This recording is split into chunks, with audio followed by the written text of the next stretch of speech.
Welcome to today's conversation on rethinking exit strategies. Over the past 2 decades, FP Transitions has been the preeminent voice in succession and exit planning for wealth management firms and independent advisors.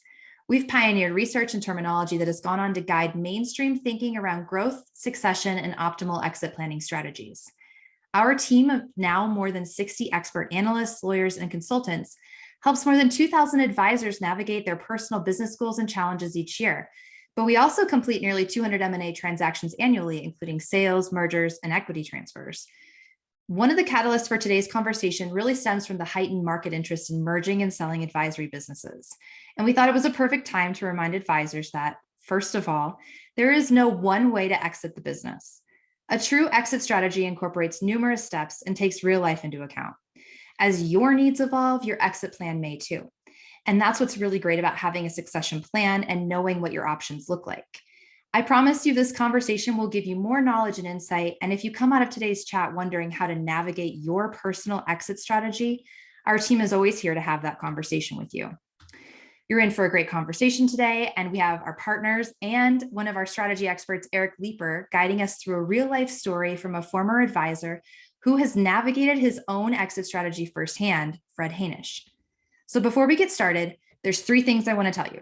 1, please share more about you and your current interests so that we can further tailor our upcoming presentations to serve your needs. There's a survey, you can see it on your window. Go ahead and complete that, it'll help us. And number 2, please feel free to ask any questions throughout today's presentation. The discussion will run about 45 minutes, allowing around 15 minutes for Q&A. And if we don't get to your question, we will follow up with you after the session is ended. And last, if you like what you see today, please tell us, because we love to hear what helps advisors and we love constructive feedback on where we can improve our services. And now for today's speakers. Eric Leeper. Eric is a CFA charter holder and partner at FP Transitions. Eric leads our consulting and analytics department and also heads up much of FP's in-house research around trends in M&A, succession planning, equity pathways, and valuation. And then we have Fred Hainish. Fred joined our M&A team this year, bringing decades of industry expertise from all sides of the business. From his time at Russell Investments to running his own fee-only RIA, Fred brings an incredible personal perspective coupled with a deep appreciation for the independent advisory space. And now I'll turn it over to Eric and Fred. Hey everyone, and welcome to our presentation today on rethinking exit strategies. My name is Eric Leeper, and I'm joined today by Fred Hainish. I've had the distinct pleasure of working with Fred as a client for a number of years during my tenure here at FP Transitions, and thankfully he's joined us on our team as a consultant, having been through a number of different machinations of his business over time, culminating in the final transaction has allowed him to actually enter the business as a consultant. So I'm glad that he's on the presentation today to talk about his story, about how he got to where he is today and some of the successes and in some cases failures that he went through in that journey. And of special importance in this conversation is the idea that an exit strategy is really not a point in time. Planning, operating, and eventually transitioning a business is something that goes through, as many of you have probably already discovered, a lot of different machinations over time. So that's one of the key themes that we're trying to talk about today is what is the real actual path that firms go through as they begin to think about their exit strategy, and how long can it take for some of these things to come to fruition? Terrific, Eric. Thank you. And I hope that my path and what I learned along the way can be of value to our clients. Obviously, what you see on the slide above you, perception versus reality. Many of you may be thinking what I was thinking, even though I've been in the business for 4 decades and started my own firm. I thought my perception would be work, and then sell and exit. Reality is below on the bottom half of the screen, and reality is much different. You may find it interesting that an acquisition of a former employer is what allowed me the chance to go out and start my own fee-based RIA business, which was kind of always in the back of my head. But I did it after 30 years in the business. I was in my 50s when I did that. Started it, organic growth only from zero, which is really hard to do. But it wasn't work, sell and exit. It was work And then you see, I attempted an internal succession. Once I did get some traction and landed some clients and started growing the firm, I needed help. And I also needed to have an answer to the question to myself. And a lot of clients were asking, what if something happens to you? What are you going to do? What's going to happen to me, basically? And I know you all get questions like that as well. So I attempted an internal succession. Keyword is attempted. The gentleman's still a friend of mine. We're really close, and he's way more successful in a different industry. But after hiring, training, and trying to motivate him, it just wasn't the right fit. So I failed at that. And so I still needed help. The firm was growing. I was really bad at IT tech stack and back office operations things. So I merged my growing small little RIA with another fee-based RIA, and it really took off. 2 + 2 = 7, so to speak. They were very good at and made very good decisions on IT and back office and performance reporting. And I was pretty good at new business development and developing relationships, et cetera. So it really clicked. And interestingly, the partner, my new partners, the firm that I merged with, they had attempted internal succession twice and failed about hiring and training the next generation. So we did it together because our firm, it took me, might be interesting, it took over 7 years to get $100 to $100 million under management, growing organically. Everyone said the first 100 million is the hardest. After merging, we went from 100 million to 200 million in 3 years, and a little over 3 years, and about half the time it took us to get to 100 million. And then we attempted again an internal succession together, went out and hired, and the gentleman's, again, he's a friend of ours. He still works in the industry, but it didn't work out. So we were really bad at that. There were some things we were good at as a firm, but we were bad at that. And so we went back to work, put our heads down, but we were at capacity. We really couldn't take on any more clients. And we were busting at the seams with the success that we'd had becoming together. And then ultimately, we decided to do a sell and stay, where all 5 employees stayed with our partner that acquired us. And if you get it right, and we were lucky and worked hard at it and planned for it, but we had a great cultural fit with the firm that acquired us. And we did from 200 million to 300 million in less than 2 years, because we could focus on clients and taking care of the clients and didn't have to worry about all the other things that a bigger firm can take care of for you. So it's not a linear process. Sorry for being maybe too verbose here, but it's not work, sell and exit. Along the way, life happens. And so I think that's the point of this slide, and the point of life happens with our clients. What do we tell our clients? Get a plan, and then when life happens, change your financial plan. Same for you as an owner of an advisory firm. So Fred, Eric, I don't know if you have any comment on that. Yeah, Fred, about how much time took place between your first attempted internal succession plan and the final transaction, the sell and stay transaction? How much time elapsed between those? Well, the first time I attempted myself, it was about an 18-month process. And then when we tried it together again, it was about the same. It was a little bit less than 2 years.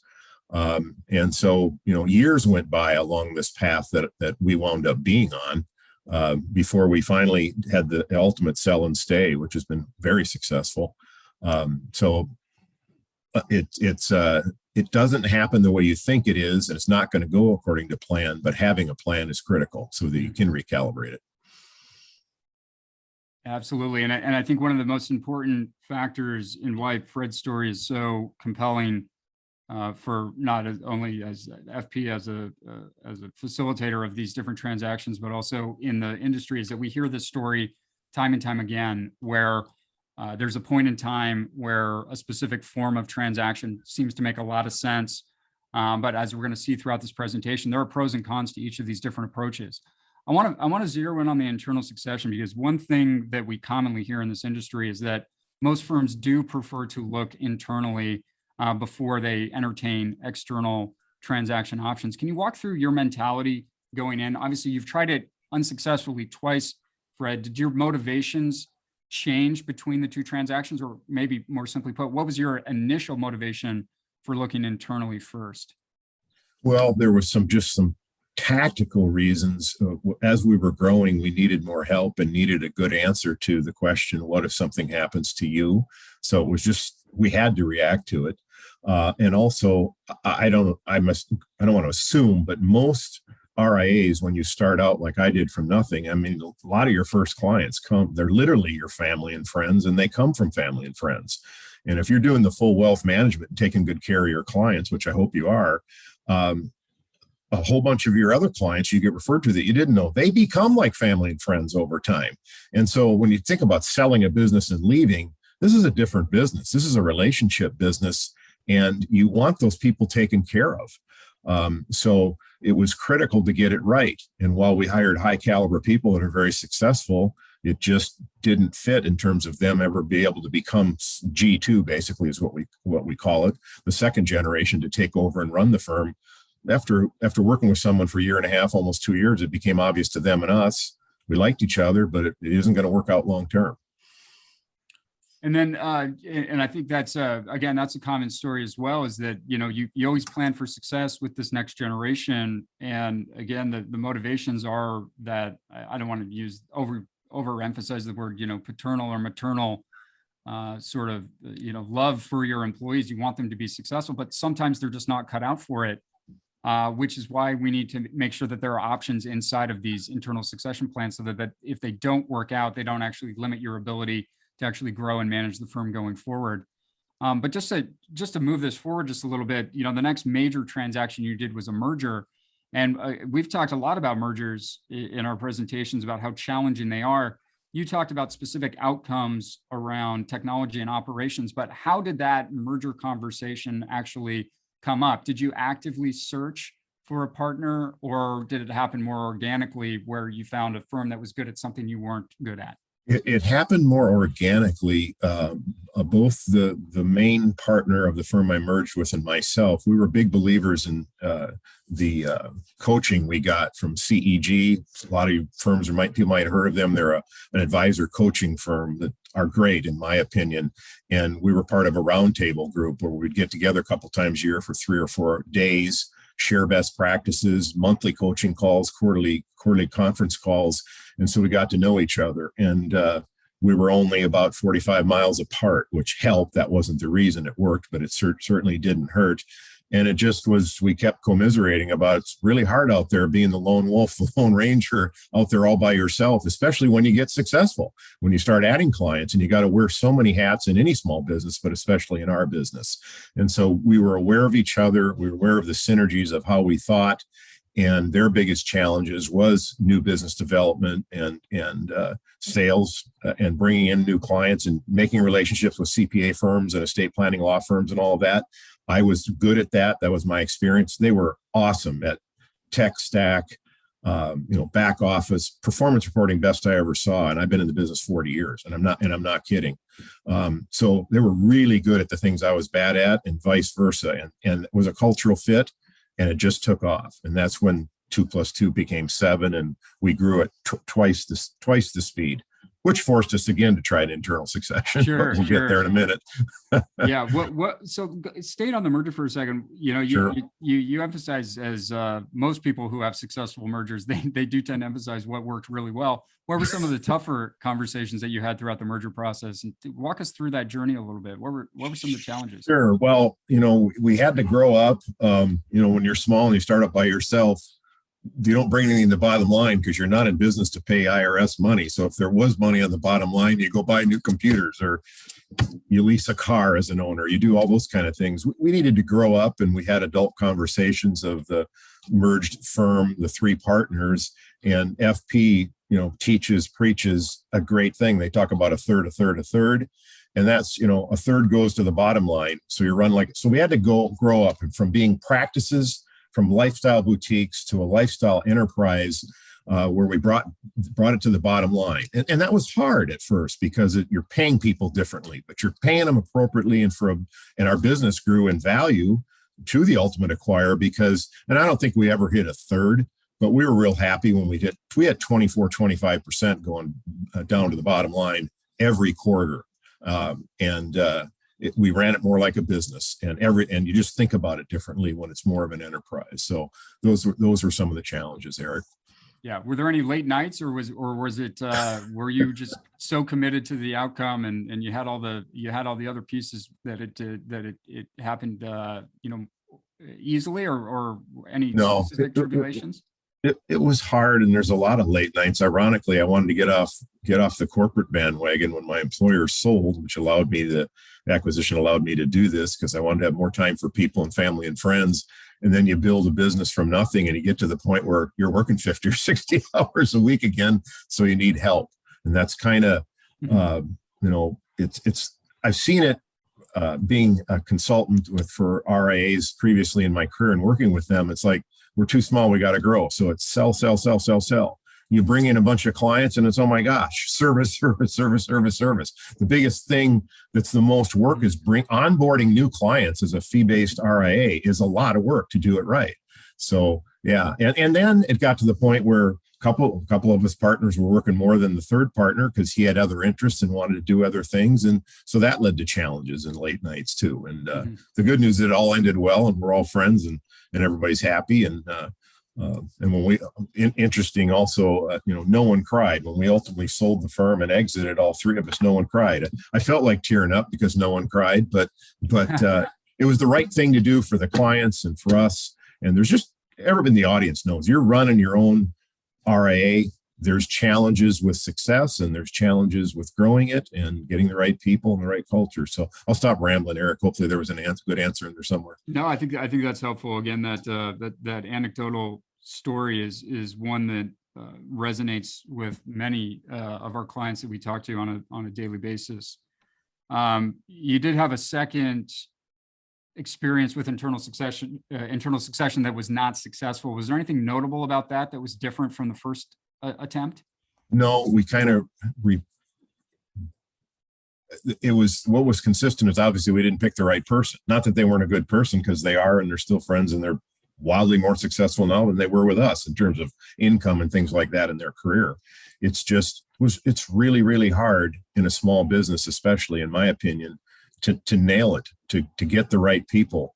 And the other challenge, I should say, another interesting thing about this, the third partner was a much younger man than, I was in my 50s when I started it. I was 64 when we took it to the market with FP 2 years ago, and our other partner was like late 50s. And we had a 39, 40-year-old partner.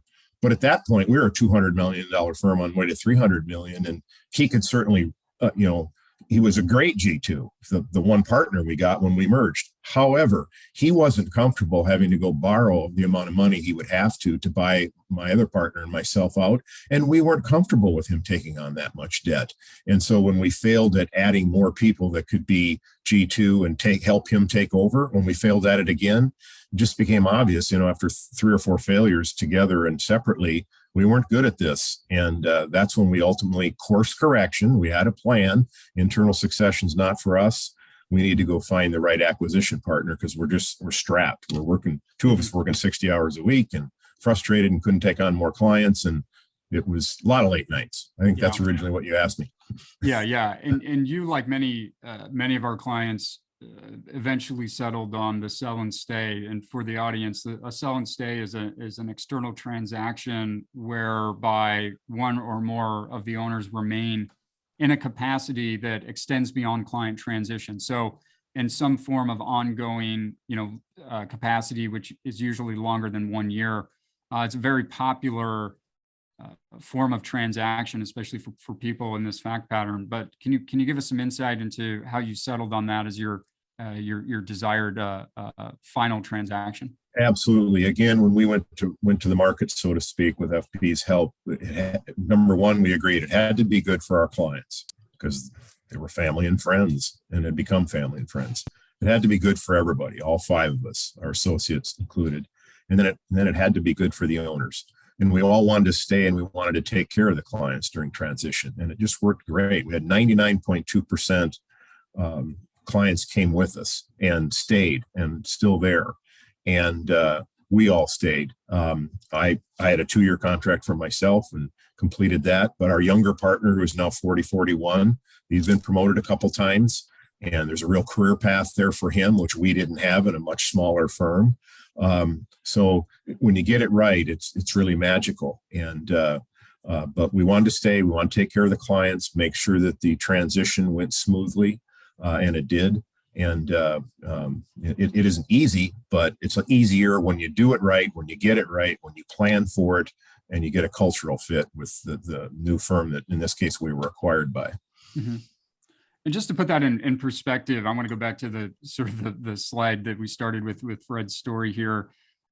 This was a 12-year process in which you did 4 transactions. I would describe 2 of them as being objectively successful. The first one being the merger, and the second one being the sell and stay. And then you had 2 internal succession plans, which ultimately did not have the desired effect, but they were still informative in terms of advancing your thought process and also keeping that in context of your timeline. Obviously, if you've tried it the first time and it didn't work out, you still had some time to sort of course correct, and you attempted it again. After the second internal succession plan failure, I'll call it that, you took those learnings, but there really wasn't enough time to attempt it again. Is that sort of what caused you to go to the sell and stay? Yeah, we were at a different point in terms of where we've maxed out. We'd all tried it 2 or 3 times together or separately and didn't do well. So we're like, well, that didn't work. Obviously, we're not good at that. And one of our partners wanted to focus on an outside business activity. It just became obvious that the best thing for the clients and all stakeholders, like I said, that was our goal and our priority, clients first, was that we need to find a new home for this lifestyle enterprise that we had built, because you don't want it to completely unravel. You don't want it to go backwards. It's too hard to get it to, it's 12 years of a lot of work, a lot of fun. And it didn't go a linear line like my perception, the top line on this slide. The reality's down below, but life's messy and life happens. And it will happen to you too. Our advisors listening out there in the audience, the point is that you can control this. You have lots of options. Figure out what your goals are and get a plan and stick to it, and then realize you're going to have to recalibrate along the way, because life happens. Life's going to get in the way. Yeah, guarantee absolutely. It. So just kind of pulling this back out to a higher level, let's go. Let's talk about some of those options that you certainly went through, and again, the thought process that advisors in this space should be thinking about should be inclusive of all of these different options, and also understanding that we present these as discrete outcomes, but really it's very much a spectrum. And as Fred described in his story, what works at one point in time may not work in another. There might be situations where you will combine different elements of these different transactions and to make it fit into what your objectives are. So again, starting with internal succession, this is where most of our clients will start.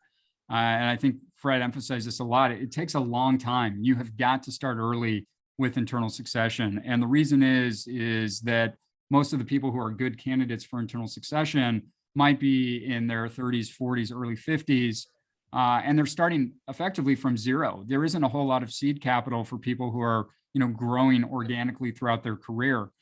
So it does take a long time to get these plans in motion, and you should start early. Secondly, and most importantly around internal succession, is it really does require robust staff who can exhibit traits of leadership. G2 has to be able to accept the responsibility of payment on the promissory notes to buy into the firm. And they also have to be able to basically compensate for advisors, the G1 advisors, as they begin to exit from the practice. So they need to have that sort of that mettle. They need to have that leadership ability to be able to eventually run the firm someday. The other elements of this plan, one of the big cons is its low liquidity. Fred, I'm guessing when you did your internal succession plan that they didn't come with a suitcase full of $100 bills, did they? No, didn't even have a shaving kit full of $100 bills. So, the saying we have in the audience is that G2s are normally, smarter and better looking. There's just one problem, they don't have any money. So that reality leads to lower liquidity and a longer time period for succession planning. That being said, it's not all bad. It does give you the most flexibility with respect to roles in the firm and controls for the G1.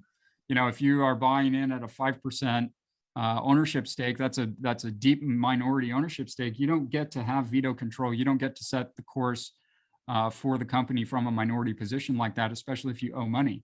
So you can have a lot of control. And Fred, I think you exhibited that, or you exerted that control through those failures of the succession plan. You maintained the ability to course correct. So that's an important factor in any internal succession plan that we want to be really cognizant of.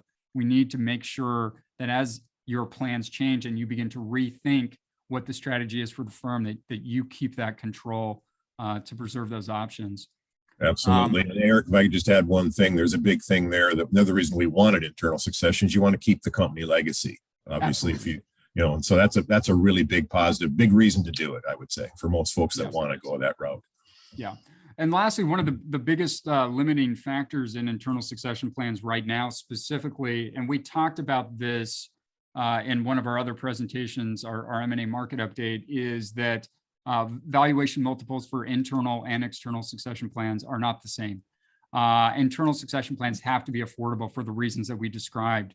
So if you're expecting and you're entering an internal succession plan and expecting to get a 12 or 14 times multiple, your team is not going to be able to afford that. Now, I want to also posit that you don't have to sell the firm at a 12 or 14x multiple internally because you're not selling the whole firm. So there is no control premium. There aren't some of the other elements that you would see in, for example, a highly competitive private equity-backed deal. And also because you're selling a lower number of shares, maybe in the single-digit percentage, in a lot of cases, it makes sense to try it out, given that you still have the option to go externally later on. So a lot of our clients get hung up with the idea that they don't want to take a discount for selling internally. But the reality is that if you want to, preserve your legacy, maintain that flexibility, and promote within your organization and really have a more family type approach to leadership in the firm, you may have to give up economics for that. And that's just a reality of the situation we're in right now as we, multiples continue to expand. Fred, was that a factor when obviously the market was different when you tried your first internal succession plan, but how important was economics to your first and second attempts for internal succession? It's always important. It wasn't the primary goal, as I've stated already, but it was very important, and then really became a factor when, as I mentioned earlier, our younger partner certainly was capable of staying in the business and so forth, but we were uncomfortable with the economics that he would have had to assume to buy us out, and he wasn't comfortable, and neither were we. Mm-hmm. So really it helped him say, no, I want to sell and stay also. I want to stay. Yeah, absolutely. Yeah. So in some ways that brought him on side, right? I mean, he was in at a lower multiple. You saw the multiples you were getting from the external, and that was a motivating factor. And so, well said. So it did create, whether it wasn't the eventual transaction you ended up with, but it created retention. It created a shared risk, shared reward for that, that later transaction. Mm-hmm. Absolutely. Moving on to external sale, and again, this was the focus of our earlier M&A webinar. We'll have links to those available to the participants here if you want to visit some of the data that we shared in our market update. We are seeing very, very competitive multiples. The highest observed valuation multiples come from straight external sales, particularly for those with private equity backing. These are deals that exhibit high amounts of liquidity, lots of cash at closing. They tend to have fast timelines. We see LOIs, due diligence and closing, can take anywhere from 30 to 180 days, which is very fast compared to an internal succession plan, which might play out over years. The caveat there is you don't tend to get to preserve the legacy at those types of multiples. A lot of the people paying high premiums are doing that because they have platforms, because they have consolidated marketing efforts, consolidated tech. And that means that a lot of times you give away that legacy. You don't have to necessarily give away the individuality, but it is very common that when you do have a substantial change in control at a high multiple, that there is a complete rebranding of the office. And that can be a positive or a negative, depending on how you look at it. It has to be evaluated, specific to the seller and the buyer and how that fit is, which we'll talk about in a little bit. But just understand that if you are assuming that you are going to preserve 100% of your legacy in terms of your branding and stature in the community, you may have to give that up to achieve those multiples. And then lastly, staff retention can be an issue. And this tends to be related to how quick these transactions take place. If your buyer does not have the same philosophy, same culture, and if that legacy is important to a key staff member and that is going away, staff retention can be an issue. I will say in well-structured deals, it's not. We tend to advocate for long-term employment contracts for key staff members, which allows them to have a voice in the negotiation. But it can't be understated that it is far more of an issue on an external sale than it would be on an internal succession. Fred, anything to add there? No, you nailed it. Great. Moving on to merger. Merger is a really nebulous concept because, as Fred mentioned, his motivation for a merger might be totally different from someone else's. He keyed in on a couple of the really important factors that we look at when we talk about mergers, and that is a business structure that works for a small 1 to 2 advisor organization does not work when you double or triple the number of advisors and owners in the practice. There has to be a high degree of alignment in terms of the service model, the marketing approach, the tech, the compensation, and also the underlying partnership structure. If you have 2 firms which have distinctly different manners in which they pay their top team members, that can be a real deal breaker.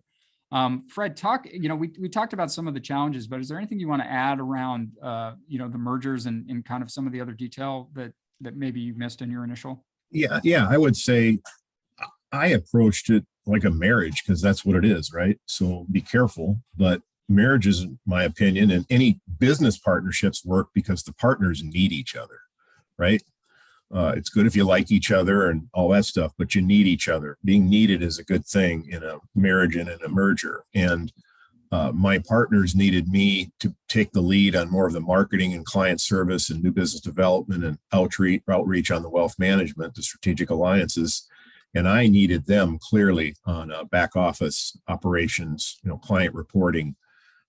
They were I've worked for huge firms in our business before and after merging with them, the little firm they put together that I merged with was some of the best back office stuff I ever saw. Really became a competitive advantage for us. Really, I went from having it being a competitive disadvantage to a competitive advantage. How good the tech stack and all the deliverables to the clients were.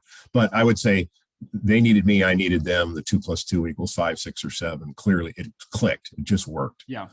And again, that alignment is really that's where we see mergers being highly successful is if that alignment is actually figured out before they try to get down to the more technical elements of the merger. A lot of firms that we work with, they come together and they say, hey, we'd like to merge our practices. And they try to lead with economics, and they find out that, hey, the practices aren't in close enough alignment to even begin the discussion around economics. So I will say mergers as from a success rate standpoint, don't tend to even reach the levels of success of internal succession because you tend to have really dominant personalities who don't spend enough time on that cultural fit element of the merger. So if you are thinking about a merger, a lot of times, especially with all of the press around multiples that are being paid for larger practices, leading with economics is not generally a good way to start a merger conversation. So just keep that in mind as you're beginning to think about what your options are. And then lastly, we get to sell and stay here. And I like to describe sell and stays as really the best of all of the different types of plans. Internal succession can work within a sell and stay as well. As Fred described, he had some smaller partners that took advantage of the economics of the sell and stay. But what we see when we get into the sell and stay framework is that multiples are still highly competitive. You still can get high amounts of liquidity. There are caveats. Sell and stays do tend to have more longer term payment structures that are tied to performance. You might have an earnout. You might have an adjustable promissory note to a higher degree in a sell and stay than you would see in an external sale, which might have a preference for cash or stock. But really, what's really cool about sell and stays is the timeline is so variable. It can be choose your own adventure. And as long as we can economically get it to fit in the box that the buyer is trying to get it to fit into, we can trade things like valuation on the asset purchase of the deal with different elements around compensation. So if you have a longer tail, it might make sense to include things like a longer term compensation arrangement, a solicitor's agreement, maybe equity in the acquiring firm that you wouldn't necessarily see with more of a bolt-on acquisition that we would see in an external sale. So Fred, you talked about you talked about your sell and stay is really being another really good move. Had you considered any of the other options before you went into that sell and stay discussion with your buyer? No, we really didn't. After failing several attempts at internal succession and having a successful merger, we were more experienced in M&A in our business, and being a long-term client of FP, we'd had valuations done every year and used it to plan and to grow the value of the firm. So when we finally came to the conclusion, yeah, we need to sell, but we all want to stay because it's best. I keep repeating myself, but it's best for our clients if we stay, and our staff, and for the owners if we stay. And it worked really, really, really well. So it's a little maybe pejorative to say that you were out of options, but the reality is that this was the best option for you at that time. I'm not going to sit here and act like it was just some brilliant business decision that I or my partners came up with. It became pretty obvious. The next step is to protect what we've built in every way and continue it to grow, and sell and stay was the best option. And so we concentrated on doing that. And from the time we made that decision, it was 8 months. Yeah. The whole shebang. So that's great. One of the other major themes, the first major theme is that your plans are going to change. You are going to have to rethink your strategies and your approaches based on facts, circumstances, personalities, health, things that are in your control and things that are out of your control. Building on that theme, the idea that you need to remain flexible in your thought process. We also, at FP Transitions, we espouse this idea of optionality. The business has to be constructed in a way to take advantage of these different pivots and these curves that are going to be thrown at you in your business career. And that really ultimately starts with entity and organizational design. Having your firm properly structured promotes sustainability and longevity in the practice. This is talking about, your entity structure and also your organizational structure. Is your practice built to scale and grow? Can it take on additional investments, either through an acquisition or talent, building talent to scale the practice?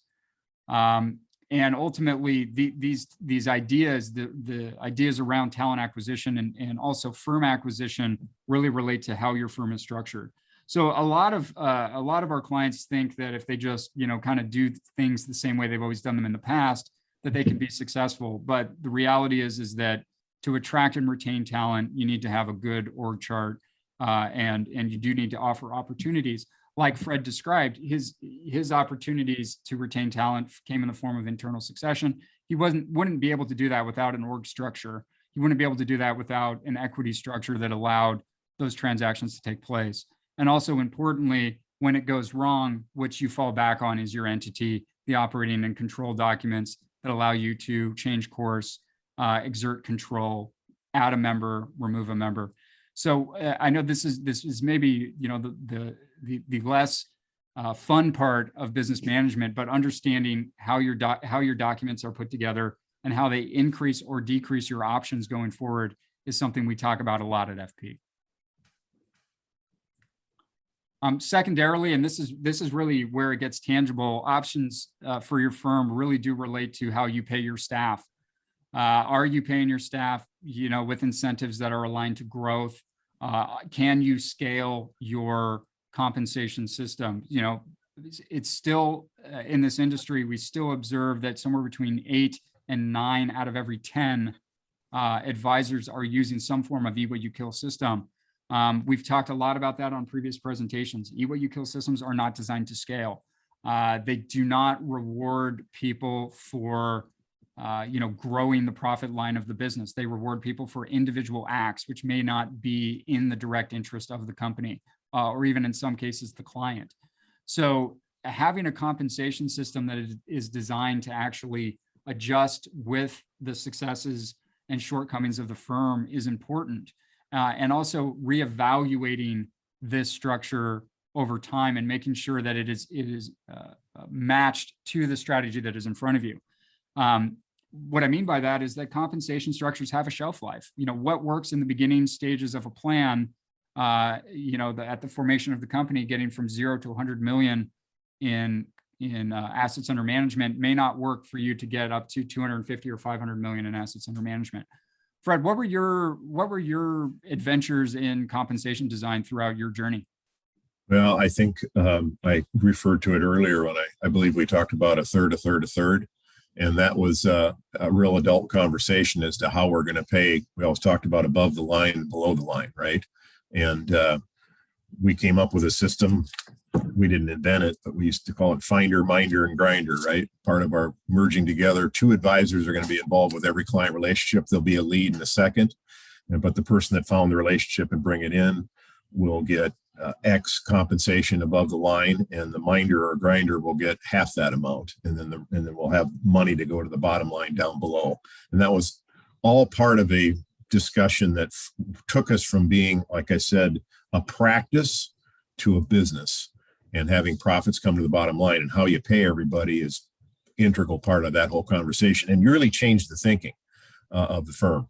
And it allowed us to continue to grow, and it worked really well. And I need to give my 2 partners credit for that too, because they designed it, and I agreed to it, and away we went. So it worked. Yeah, and you touched on a really important factor here, and that is looking at the bottom line. The third is an easy moniker to remember. Some firms that will be aspirational, other firms are going to exceed that. But the major concept here is that you need to have an entity structure and a compensation structure that supports growth through company profits.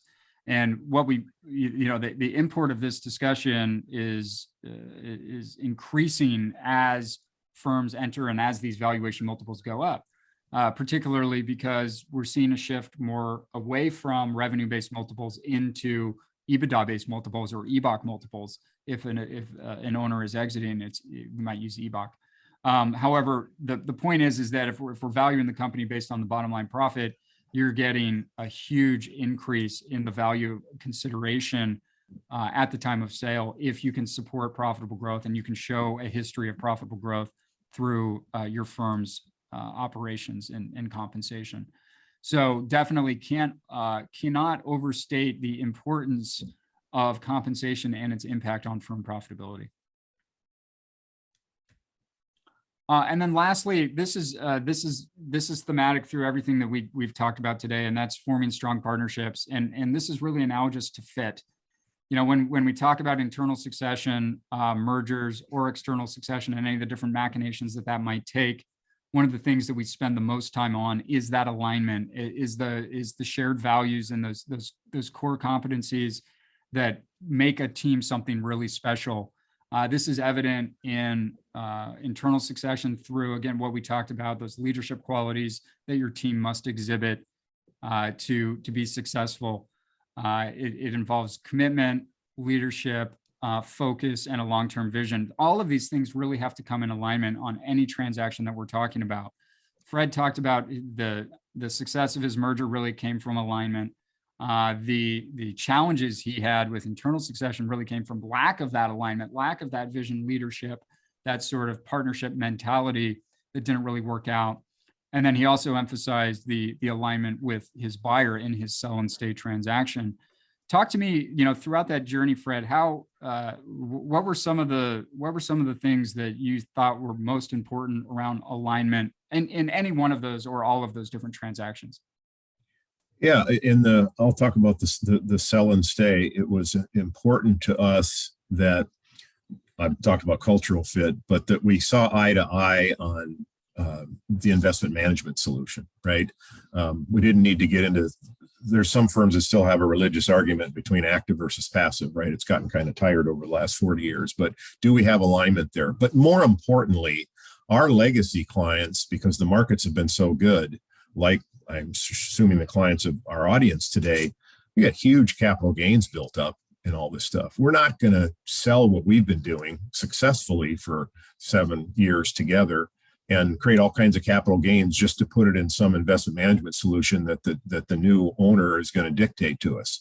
And so that's usually not a problem. Wasn't in our case. Legacy clients could stay where they are. Didn't create any long-term gains, didn't create any. Because what does the client go? Oh, you're owned by a bigger firm now. Everything's going to change, right? No, absolutely not. Our acquirer said, every time we called them with a question, they'd say, What's in the best interest of the client? Just do that. Beautiful. After about 2 months of asking that question and getting that answer on several different questions, let's do what's in the best interest of the client, which is what we did to build our firm. So it was easy. So just make sure on the big hunks, investment management philosophy, back office reporting, you got to make sure you're not going to take away some deliverable that your clients really like that you've provided, and all of a sudden you're going to take it away because you're part of a big organization that you sold to. You want to be very sensitive to that. And there's going to be little things, but just make sure there's not big things, which falls under the umbrella of culture, right? Do the right thing for the client, etc. So hopefully that was additive, Eric. Absolutely. Absolutely. I mean, it's something we spend the most time on when we're talking about different types of transactions. Obviously, is are these the right partners for you to, be in business with? And then again, what we also shift towards is, how do we protect you if it doesn't work out? So again, those two things are very, very inextricably linked, is that we don't have 100% success rate in any transaction that we do, but we can maximize the chances of success by focusing on the right areas. Just transitioning here really quickly. Again, we're running out of time because we do want to take time for Q&A in this presentation as well, and I do want to give Fred some opportunities to give some closing comments. We've got a lot of content that we produce around these different topical areas. You can reach out to us on our website or give us a call or send us an email if you want to go into a deeper dive. We've got a lot of prepared comment on previous webinars, so I just wanted to highlight there that we've taken kind of a more anecdotal approach to some of these different transaction types and topical areas. We've got a tremendous number of resources available to our clients and prospective clients around different topics, should they choose to go deeper. So I just wanted to call that out before I turn it over to Fred for some closing comments. Super, Eric. Great. In closing, I would like to sum this up for our audience that there's kind of three big points that I want to bring it to a close with. One is, if you don't know it, you should know that the world is your oyster right now as a financial advisor. There's never been a better time. And I don't care if you're talking about private equity money, valuations, deal structure, to acquire, to merge. There's never been a better time for investment financial advisors than right now. But the world is only your oyster if, number two, you know what your goals are. So what is it? You've got a great asset here. Might be your biggest asset in your own net worth, depending on how big your firm is. What are your goals for it? Because you're going to leave the business and life's going to happen along the way. So what are your goals? Do you want to leave a legacy and do an internal succession? Do you want to grow inorganically by doing acquisitions? What are your goals? And then finally, once you know what your goals are, take action. Preaching to the choir. What do we tell our investor clients? Start the financial planning process early. Get a plan, stick with it, review it at least annually, formally, if not quarterly, if something changes, and recalibrate, because life does happen along the way. So, get your goals down and start the planning process and get into it as to where because it can take a long time. And if you don't know where to start, for crying out loud, at least get an evaluation of your business. I mean, it started with us that way. We got an annual valuation, and it led to great, after 2 or 3 or 4 years in, we had a good idea what it was worth, but we still had FP value us because it led to an adult discussion in the conference room with the owners about our goals, where we want to go and how we want to get there. And we were ready to make the decisions along the way when some things worked and some didn't. So the world's your oyster. Figure out what your goals are and start the planning process sooner rather than later. That would be how I'd sum it up, Eric. Yeah, thanks, Fred. I think that's sage advice from someone who's been through it all, it seems.